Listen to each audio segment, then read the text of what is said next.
This time on Distant Shores, we're preparing our Southerly 480 for our journey south and on into the Pacific, show you how to do a chain splice, and how to deal with Chesapeake blue crabs, and have a close encounter with a bridge going up the Severn River.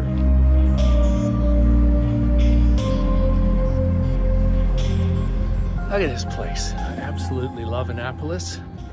It is such a beautiful town and a fantastic boating place. So many people are involved in the boating industry. We're down at Port Annapolis getting the boat ready for our big journey this year. This will be the start of our largest journey ever, as we're going to head out down to the Bahamas, Panama, and into the Pacific. So by this time next year, we should be around New Zealand or perhaps Hawaii. They're super excited about that. Please come along for the journey. Part of the summer's plan for hauling out was to have a chance to touch up areas on the keel where the copper coat was incorrectly applied. This was warranty work covered by the manufacturer and required blasting to properly prepare the iron surface. In this case, tiny crushed glass chips are blown in a concentrated stream using a powerful air compressor. Then copper coat paint is applied. The copper is suspended in epoxy and is meant to last for a number of years. We'll report back. Okay, today's project, we're going to take a look at the anchor chain. The windlass needs a little bit of work. We got a little bit of a factory defect where it was lined up the wrong way, so I'm going to sort that out. And taking a look at the chain, which looks like it's really had it. It's amazing. We're only a year old at this point, and it looks like this.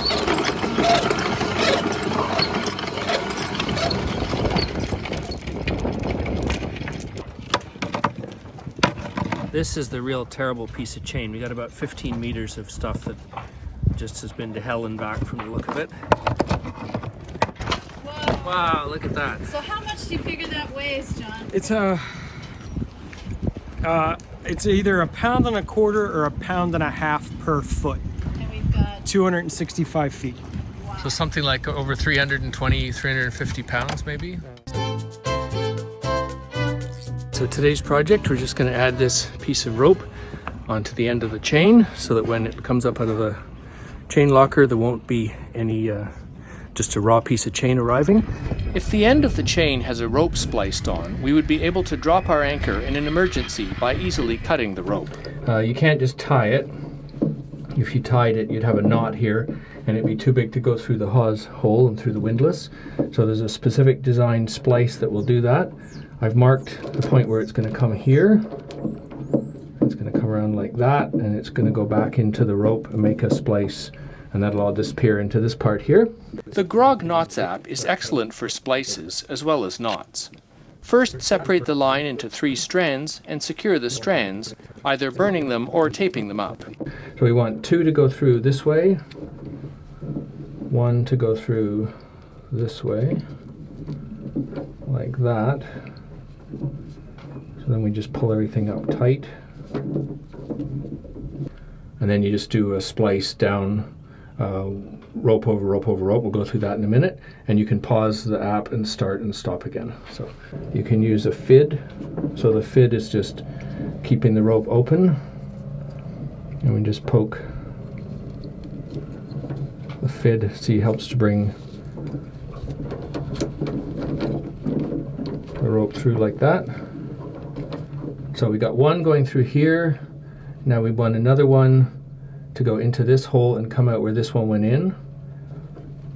And now we have a hole in the rope in the standing part, and you can put the strand through it. So this one goes in here and out there. Next one goes in here and out where the first one went in. And now we have the last guy. And this usually feels a bit strange, but here's where the one comes out. So we want to go in here and then come back out this hole here. That's how big the whole thing's going to be, not nearly as big as a knot. So now the easy part. Now we want to go 7 whole strands. Now we do the actual splicing, making the one end of the rope disappear into the other part, weaving the 3 strands down the rope. We'll do 7 passes to make sure it doesn't slip. And that's it. So that's the third strand of the last of 7 wraps. Straighten it out a bit. Now cut off the ends and tidy it so we can give it a try and make sure it works in the windlass.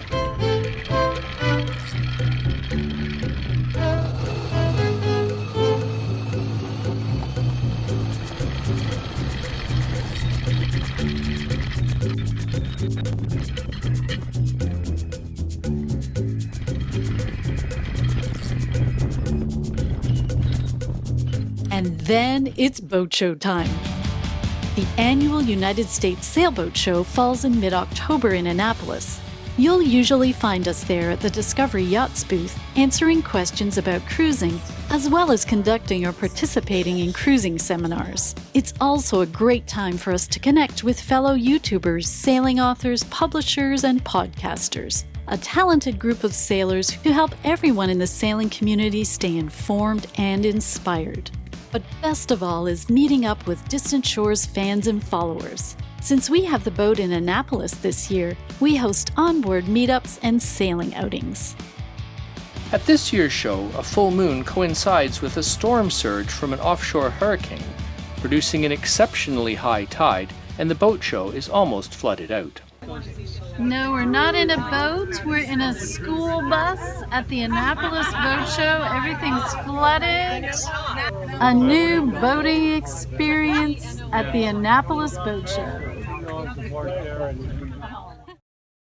On the same day, we have also planned a reunion dinner for anyone who has joined us for a sail-away week to be hosted by friends Bill and Lori at their home up the Severn River, so Bill helps me to take the boat upriver to his dock. My calculation showed we would have 2.5 feet over our mast at high tide, but I had not bargained for a rare super tide adding 3 feet. So we're kind of worried this isn't going to work. We are extremely close by calculations, perhaps just a foot away from hitting this. No stress. I get us in a little closer.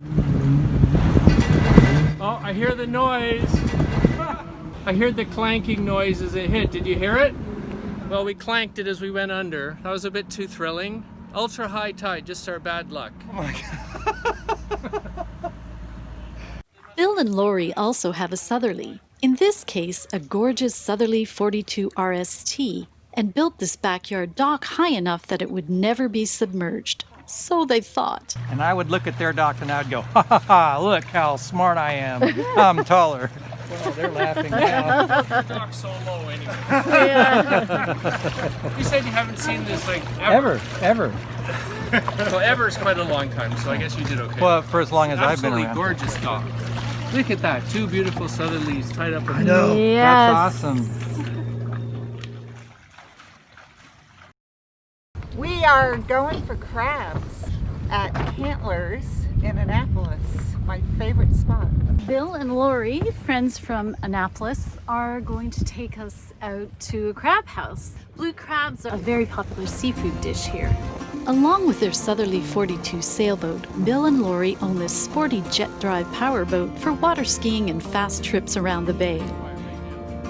It's a 15-minute, 4-mile boat ride to Cantlers, but could take twice as long by car due to having to drive around all the creeks and rivers. It's been a while since we traveled on the water at this speed.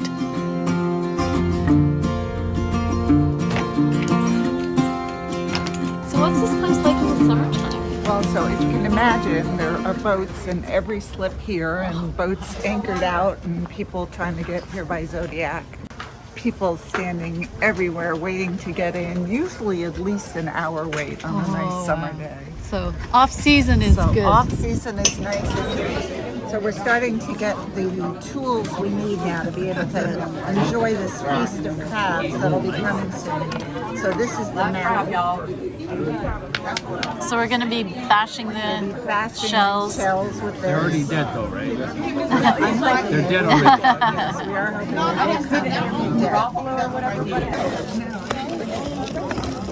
Butter, vinegar, spice. Holy, they're all over the... Where's the plates? there are no plates. No plates. There's a technique for picking crabs, and Lori shows us how it's done. Are we going to try to get anything out of the legs in the end? Oh yes. If you're visiting a crab house for the first time and aren't with an experienced friend to show you how to eat them, your server will be happy to demonstrate. And this is all Toss garbage. that. Yeah. All this middle bits. And then break it in half. Now we that break it way. in half. Oh, any more of this stuff? Oh, wow. That's so good, eh? Yeah. It's so sweet. The meat is delicious. Now we learn what the mallets are for. Waterproof camera. Stand back. Yeah. You warn your neighbors. and you smush it, and that's how you can get the meat out inside here. And if seafood isn't your thing, You, Bill, how's your burger? Terrible, I can't eat a bite. All you have left is the onions.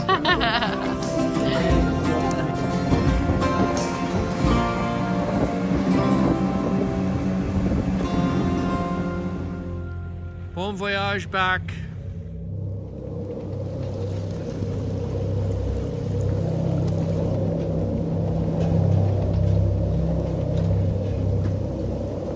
Wow, it is really blowing.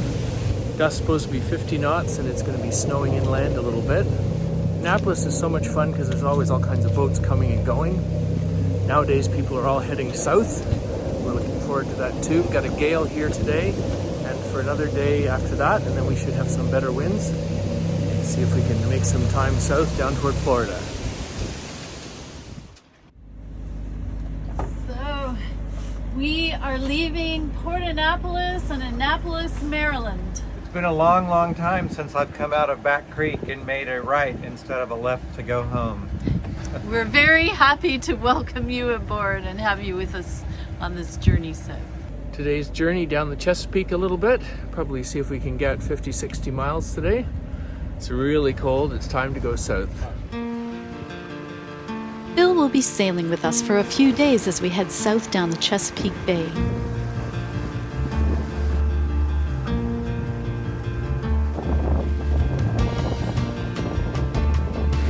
What a fabulous day sailing out here. Gorgeous winds.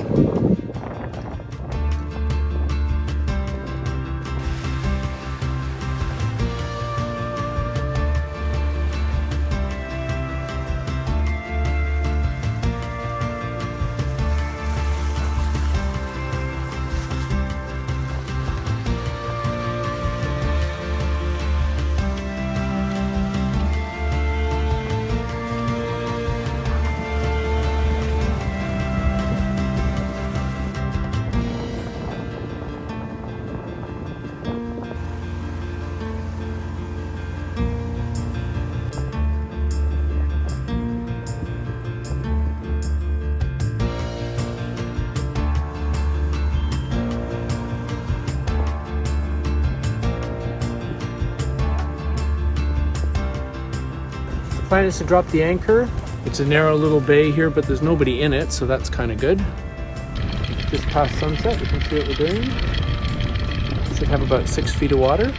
Dropping the anchor for the first time since we put the new chain on.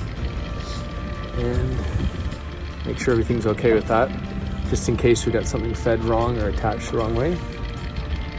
We're just finding our way into the center of this little anchorage. This is Reedville on the southern part of the Chesapeake. It's 3 meters deep here, and we're high tide with an extra foot up, so this should be about perfect. So Reedville is home to one of the largest fisheries in the United States, which is pretty cool. They catch menhaden, which is mainly used as fertilizer and this kind of thing. And it smells terrible. My goodness. I guess it depends on which direction the wind is coming from. I got it in reverse there, Cher. How's it look? Looks good. Pulling back, that's great. We're here. Good job. It's like a nice quiet night. It should be beautiful. Absolutely gorgeous. Very pretty place. And tomorrow I'll head further on down the bay.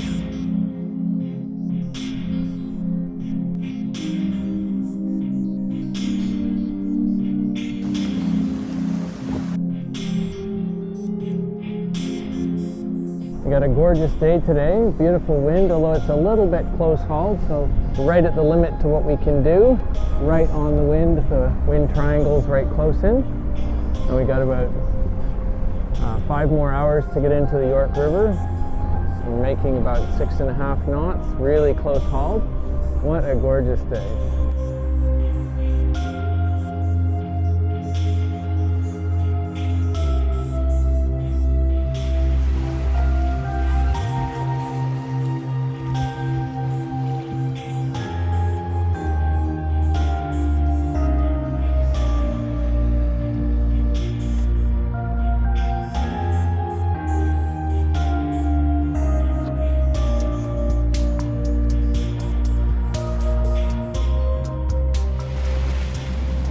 So we've got about a 0.4 of a knot head current. Pretty day for it, nice and calm, to get a good close look at the Chesapeake Bay Bridge Tunnel. And we leave the Chesapeake and head on around Cape Hatteras tomorrow. This is one of the 2 tunnels in the Chesapeake Bay Bridge Tunnel, so cars and trucks are roaring along underneath ships and boats as we're crossing over a 1-mile-long tunnel right now. Cool! Crossing the bridge tunnel, we consider we've left the bay and entered the Atlantic Ocean again. Next time on Distant Shores, we lose our engine at the start of an offshore passage around Cape Hatteras and run into a gale at Cape Lookout. It's officially blowing like stink, 35, 40, a little higher gusts, I think. Thanks for watching. Your views, likes, comments, and shares help us a lot. If you'd like more in-depth information and consultation, we invite you to check out the Distant Shores Cruising Club. Membership includes early access to videos, member-only Q&As, live chats, meetups, sailing opportunities, and many other benefits to help you prepare for your own adventure. Thanks again for your support. See you on the water!